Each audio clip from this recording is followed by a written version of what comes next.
Le salon des médias du Mali pour une communion des médias et hommes de médias. Du 7 au 10 juin 2023, les berges du Palais de la Culture Amadou Ampateba ont vibré au rythme de la deuxième édition du SAM Mali. Télévision, radio, presse écrite et en ligne, tous étaient de la partie. Acté désormais comme un rendez-vous annuel, le Salon des médias du Mali est un cadre d'échange et de partage pour les acteurs de la presse. Il permet par ailleurs aux nombreux passionnés de faire une immersion rêvée dans l'univers des médias. Sous la houlette de la Maison de la Presse, le Salon des médias du Mali est une initiative de la Différence Média et de l'Agence africaine de communication Créacom Afrique. Comme pour montrer la dimension nationale et internationale du Salon, cette deuxième édition a été placée sous le haut parrainage du président de la transition, chef de l'État, son Excellence colonel Assimi Goïta, avec comme thème la presse à l'ère du digital, défis et enjeux. La cérémonie d'ouverture,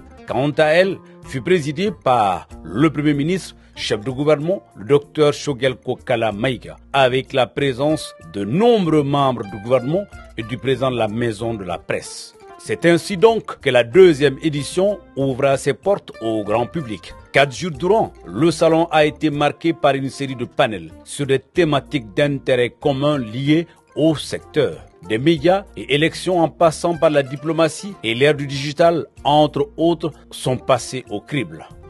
J'ai vu des organes de pays étrangers comme Omega qui sont présents parmi nous.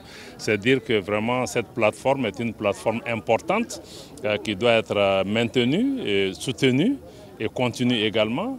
Je salue vraiment les organisateurs de cet événement et nous souhaitons que chaque année nous allons pouvoir accueillir cet événement, renforcer les éléments. Le dernier point que je viens de visiter, qui est la formation, m'a semblé aussi être une idée lumineuse parce qu'il ne s'agit pas seulement d'accompagner ceux qui sont dans le métier, qu'il faut aussi préparer la génération qui vient après et lui donner les outils nécessaires. Une des particularités de cette seconde édition du SAM Mali, c'est la participation des médias de la sous-région, notamment la Guinée, le Burkina Faso, le Sénégal. C'est déjà un honneur qu'on soit invité à un salon comme celui-ci.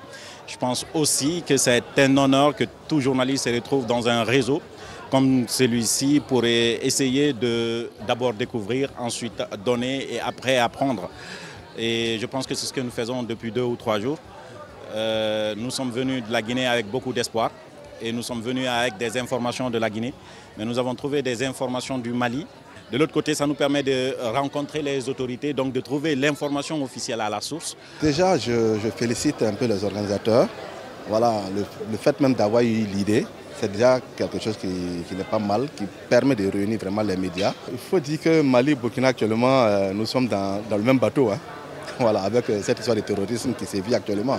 Il faut peut-être prendre la route pour comprendre. Parce que, en toute sincérité, quand je vois la population à Bamako ici, je me vois à Ouagadougou.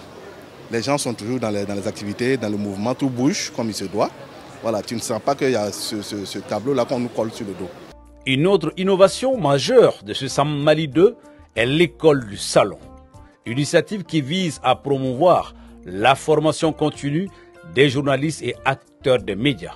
Ils étaient plus de 30 de la radio, de la télé, de la presse écrite, web TV à être formés par les professionnels du métier sur des modules comme la collecte et le traitement de l'information, l'éthique et la déontologie du métier et la réalisation d'un reportage web. Le Salon des médias, c'est aussi les expositions, des organes et organisations de presse et partenaires. Les stands ont reçu plusieurs visites cette année. Les personnalités que nous avons rencontrées lors des visites n'ont pas manqué de féliciter les organisateurs de l'événement. Mais j'ai quand même souhaité être là aujourd'hui pour témoigner de mon encouragement à l'encontre des organisateurs. Vraiment témoigner de mon encouragement à l'encontre des organisateurs. Je sais qu'il y a eu beaucoup de panels. Il y a eu des panels sur la diplomatie, il y a eu des panels sur beaucoup d'autres domaines. Et là, il y a le panel sur les questions d'utilisation du digital, des réseaux sociaux par les journalistes. Et je m'associe à ce qui vient d'être dit. C'est-à-dire que le journalisme doit évoluer. Les journalistes ne peuvent pas rester comme ils y étaient dans les années 80. Ce n'est pas possible. Il faut évoluer. Il faut évoluer avec la digitalisation. Il faut évoluer avec les nouveaux outils. Mais il faut garder aussi son professionnalisme et son éthique. L'éthique, quand même, ça ne doit pas bouger. Et je pense que c'est un peu ces idées-là qui ont été discutées. Et beaucoup d'encouragement à tous ceux qui étaient dans la salle, en espérant qu'ils ont bien retenu ce qui a été dit et que nous verrons dans les semaines et les mois à venir un journalisme beaucoup plus actif, plus productif, mieux utilisant les outils de digitalisation et plus efficace. Quand il n'y a pas de règles, c'est la jungle. Quand les hommes vivent en société, quand les hommes vivent ensemble, la seule chose qui puisse les distinguer des animaux, ce sont les règles de vie. Et que ce soit la presse en ligne ou la presse classique, il faut, pour la seconde, dépoussiérer les textes. J'ai été heureux d'apprendre que ça avance. Et pour la presse en ligne, il faut tracer le cadre. Vous savez, légiférer ne veut pas dire censurer. Légiférer veut dire protéger, parce qu'on vous donne des droits. Mais vous avez concomitamment des devoirs. Les deux marchent absolument ensemble. Quand on marche, c'est sur les deux pieds. Quand on le fait sur un seul pied, les risques de chute sont importants. C'est une satisfaction. Et une satisfaction parce que j'ai vu la conception dès les premières idées jusqu'à la matérialisation de la première édition.